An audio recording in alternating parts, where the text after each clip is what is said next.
Bonjour bandeko nangai, bonsoir nabo bazali na esika ezali pourquoi. Bonjour bandeko nanga ba congolais esika nyoso bozwami, ba congolais à RDC, je dois préciser, esika nyoso bozwami, eza oya bino maman Rosette la Perle d'Ambour. Toza juste wana pona ko informer bino, lelo ezali samedi, toza ko informer bino eloko to bandaki ya liwa ya ndeko JP mobali ya chroniqueuse na biso grosse molire. Papa JP a coupaki na Paris, ndenge biso sotoyebi, histoire toyebi, bakumbie lobby vendredi na Paris. Donc ebembe na ye ekokita lisusu na Kinshasa te, basili kokunda ye lobby na Paris. Juste pour na ko informer communauté na biso congolaise nde tosalaka ba vidéo eza pona ko critiquer te ezali pona ko exagérer pona likambo ya moninga te toza ko loba pona juste ko informer population tozali ko informer na eloko ya papa JP to informaka ngo pourquoi parce que ndeko na biso grosse molire azali moko ya ba personne publique ya Congo soki mwasi na ye azalaka personne publique était tolingaki tosala émission ya papa JPT tozo sala ngo parce que mwasi ne azali mwasi ya média yango moni tozo lobelaka biloko yango pona si na landaki ba émission ba kimsusu bazolo ba pourquoi bozo lobela yango pourquoi nini il faut to lobela yango pona ko informer communauté na biso congolaise donc biso toza wana pona ko informer que kopesa information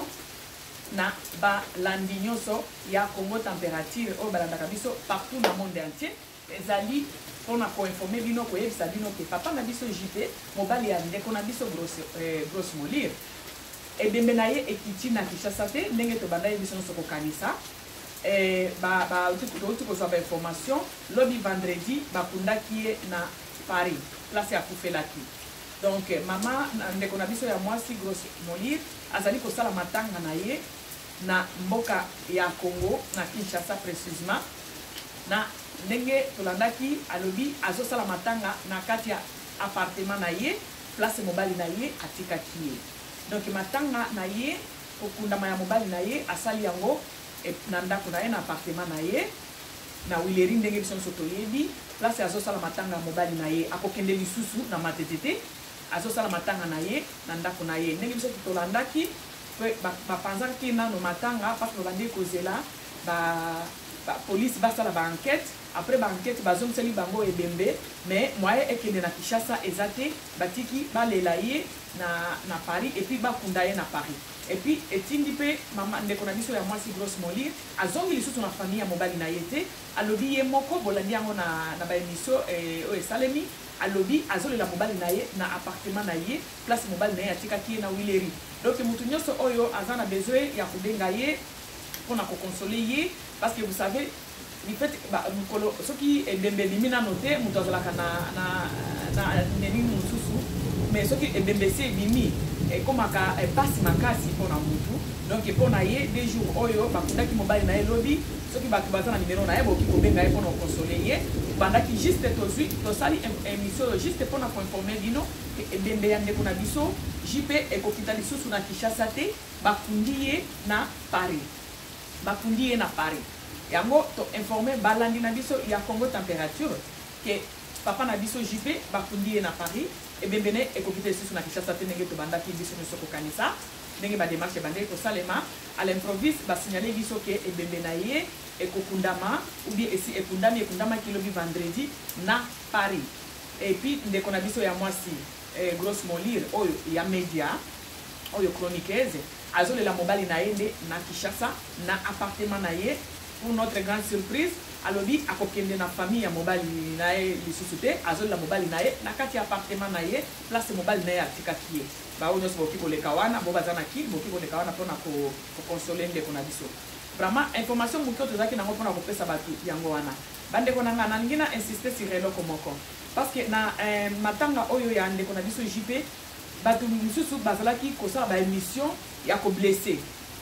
alors biso tozalaka wana juste mpona koinformer tokopesela information ndenge tozoli yango na source topesi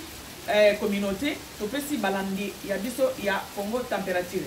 émission na biso oyo ou chaîne na biso oyo ezalaka ya ko critiquer bato te ezalaka ya mafinga te ezalaka ya ko exagérer eloko toyebi te juste tolobelaka eloko ndenge tozoli yango na source yango tolinga to informer bino to eko informer bino pourquoi parce que to bandaki na bino na nouvelle oyo to bande ko sala ba émission pona yango to sala 3-4 émissions pona ko lobela likambo ya ndeko na biso Grosse Molire to bande ko pesa bino ba information yango to eko clôturer lelo pona dernière émission oyo to sali pona matanga bien pona diwa ya mobali ya ndeko na biso Grosse Molire to eko clôturer yango lelo parce que to clôturer yango pourquoi parce que to bandaki na bino émission oyo to bandaki na bino pona sujet oyo ya ndeko na ya mobali ya ndeko na biso Grosse Molire lelo to eko clôturer yango donc oyo ezali dernière émission na biso concernant ndeko na biso ya mwasi oyo aperdaki mobali na ye Grosse Molire to eko informer bino ke bakundi ye déjà na poto lobby vendredi nde bakundaki ye donc mwasi na ye azali kosala matanga na matetete azosala matanga na appartement na ye place mobali na ye atikaki ye donc information wana tozalaki ya kopesa bino yango wana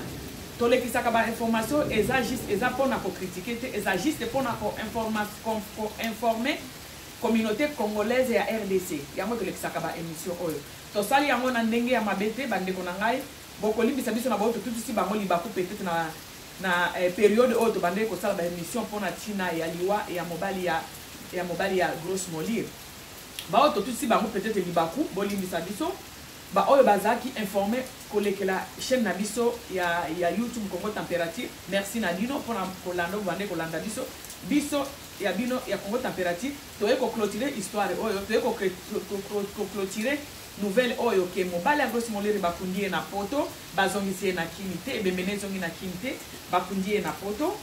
et puis mwasi na ye aza kolela mobali na ye na kati ya appartement na ye akeli susu na matetete mais asali matanga na ye na ndako na ye selo badir na ye biso toyaka kobakisa eloko te toyaka mpe kolongola eloko te toyaka koloba likambo ndenge tomoneli yango juste mpona koinforme voilà nouvelle ya moke tozalaki nango mpona kopesa bino na weekend ya lelo yango wana esali mpasi vraiment likambo eleki mais ndeko na biso Grosse Molire toza wana tokoloba teke mpo tokundi mobali na ye ke bato nyonso obosani ye parce que mpasi sikoyo ebandaka après kokunda epuis soki otali baémission asali dernièrement awa alobi donc azolela mobali na ye na kati ya ndako aza na besoin ya basoutien na biso parce que kolia ya bato bazoya kotala ye komela bato bazoya kotala ye batransport bato bazoya kotala ye aza lisusu na mobali te oyo bandeki kotindela ye bambongo alobi kutu ye moko andimi te kaoki kozwa lisusu mobali lokola papa JP te mpo papa JP azalaki wana mpona kosunga ye financièrement selo badire na ye moko donc ndeko na biso aza wana aza na besoin sikoyo ya soutien na biso parce que matanga sikoyo ebandi parce que liboso peut-être abando kenza peut-être ba message mususu ekoya donc ndeko na biso JP akei mama na biso Grosse Molire atikali sikoyo veuve donc aza na besoin na ba soutien na biso physiquement moralement na financièrement oyo aza na quelque chose oki kobenga ye atindeli ye oyo aza na mwa moral ya kopesa ye mwa moral ya koconsoler akoki mpe kobenga ye a consoler donc matanga na ye sikoyo ebandi parce que akozwaka lisusu coup de fil ya mobali na ye te et azwi coup de fil ya mobali na ye basolola ou bien atindela ye mwa kode ndenge ezalaka mobali na ye aza lisusu te mpo asala baperiode ya matanga mpo biso toza baafricain toyebi matanga esalaka ba 6 mois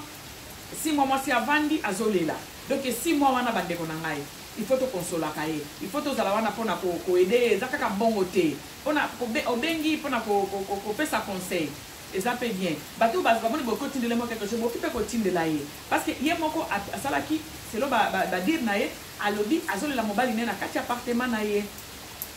na Wileri place mobali na ye atikaki ye donc information tozalaki nango yango wana toclôture lelo toclôture na nouvelle oyo ya liwa ya ndeko na biso Grosse Molire si tozalaki koinsiste sur yango si tobande koloba sur yango pourquoi parce que mwasi na ye oyo babengi na kombo ya Grosse Molire azalaki une personne ya média azalaki une personne publique alors soki personne publique eloko ekomeli ye automatiquement tokoloba yango mpe na public automatiquement tokoinforme la communauté bafan na ye parce que Grosse Molire azali journaliste oyo asali plus de 5 ans na média et à internet donc asali 5 ans na YouTube ayebani azana bafan na ye oyo baza par exemple baza automatiquement na besoin ya koyoka ba information na ye alors tozalaki koinforme bino juste pour parce que azali personne publique yango to bande conformer bino lelo bakundi papa na biso JP vendredi donc biso pe to clôturer na koyebisa bino pour la dernière fois que papa JP bakundi na Paris et bien maintenant ekiti lisusu na Afrique te bakundi na Paris donc que son âme se repose en paix et là au cas biso to koloba yango wana et puis ndeko na biso grosse molir to lobi kaka courage la vie doit continuer parce que nzambe muto apesaka nzambe pe ye muto azwaka nzambe azwi molimo ya papa na biso JP ya mobali na yo oyo yo moko olobaka vraiment obande ko insister sur yango na uti pe ko sala dernière émission na yo ozo insister c'est la seule qui t'a fait madame asali yo obimi mademoiselle okomi madame donc otika ye kaka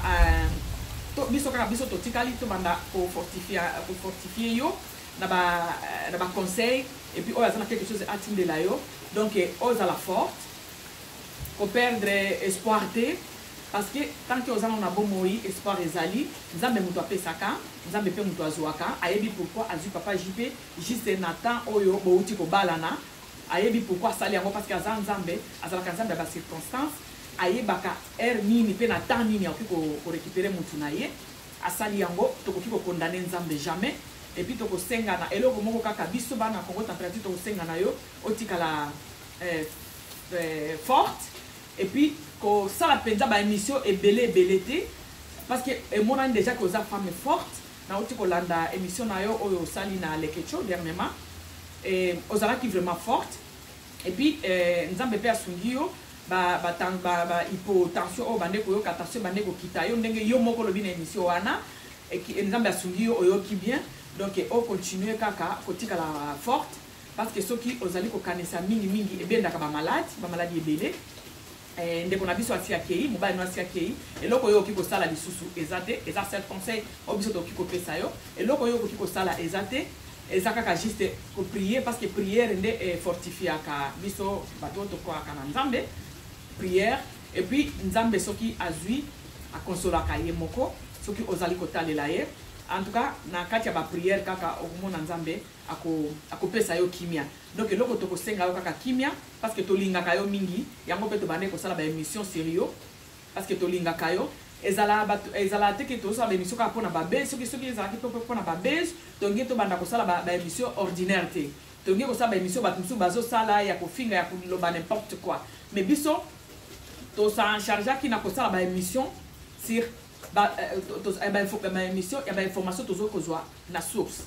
donc tu vas dire que ça la émission ordinaire pour ne pas déranger alors to sengi eloko moko ndeko na biso et que ozala forte otikala vraiment forte et puis otaila kaka nzambe parce que nzambe muto pesaki nzambe pe muto azui papa na biso alors tolobi kaka otikala na kimia nzambe prière kaka nzambe muto pesaka nzambe muto azwaka nzambe yebi pourquoi azui papa na biso akundama kilobi zala forte bible na yo kaka nyonso ba prière esungaka makasi po biso soto kufela mais eloko esunga biso loko la prière ezate muto mokili akoya peut-être a consoler le lobi abandi ko